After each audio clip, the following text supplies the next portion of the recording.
What if I told you that there is a hidden skill that can transform a child's reading journey? Get ready to discover the game changer that is phonological awareness. If your child's a struggling reader, then you're definitely going to want to learn about this.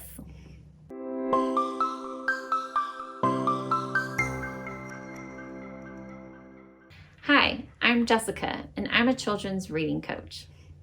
According to Dr. David Kilpatrick, poor phonological awareness is the most common cause for poor reading. And reading problems can be prevented if all students are trained in letter sound skills and phonological awareness starting in kindergarten. But if your child is older, don't worry, it's never too late to start. Excuse me, hello. I'm Dr. David Kilpatrick, and I'm a clinical psychologist and associate professor. I wrote a book called Equipped for Reading Success, which is all about phonological awareness and other crucial skills in reading acquisition. All right, thanks. So what is phonological awareness, and how can we use it to help our kids? Well, phonological awareness is basically the ability to hear and manipulate sounds in spoken language. And if we want to practice it with our kids, then we need to start out at an easy level and then progress to harder levels over time.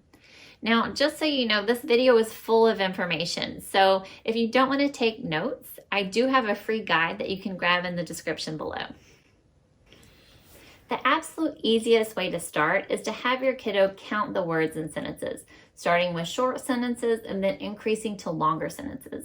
So you might start out with a 2-word sentence like stay here. So stay here, 2 words. And eventually you would increase the number of words in the sentence, like he is very nice.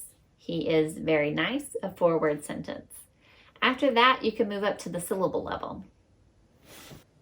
At the syllable level, you might start by deleting a syllable from a 2-syllable word, like pancake.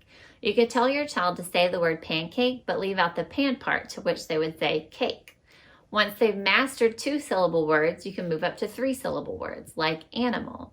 You could tell your child to say the word animal, but leave out the and part, to which they would say amol.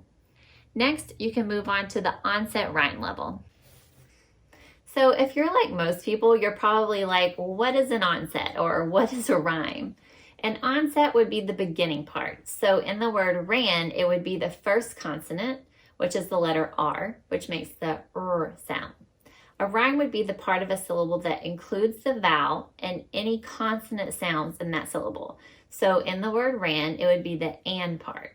You could start at this level by deleting an onset or a rhyme, which means that for the word sat, you could ask your child to say the word sat, but leave out the s part, and they would say at. That was deleting the onset part of the word. If you want to delete the rhyme part of the word, you would tell your child to say the word sat, but leave out the at, and then they would say s. Once they master that skill, the next skill in the onset rhyme level would be substitution of an onset or a rhyme. Let's start with onset and the word tab. You could say to your child, say the word tab, but instead of the t sound, say the k sound, to which they would respond cab. So we went from tab to cab.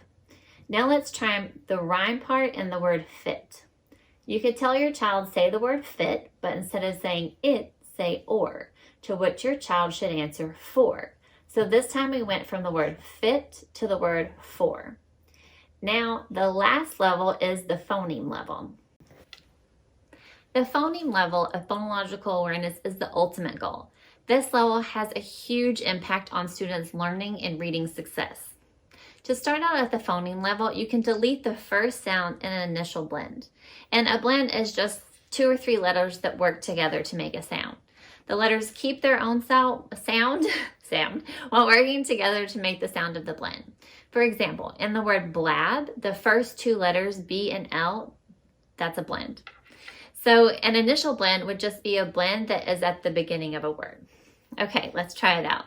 In the word trim, you would delete the t sound, making the word rim. So we went from trim to rim. Once that's going well, you could work on substituting the first sound in an initial blend. So in the word glue, you would change out the g for k sound, making the word clue. So we went from glue to clue. After that, you could try deleting an ending phoneme, which would be the sound that you hear at the end of a word. For example, with the word cart, you could delete the t sound, making the word car. So we went from cart to car. All right, so the information in this video will get you to the basic phoneme level of phonological awareness. There are more advanced phoneme level practices, but if you've made it this far, you're doing great. Now, I know this video was full of information, so remember that you can grab my free guide that includes information on phonological awareness in the description down below. Thanks so much for watching, and I hope to see you again soon.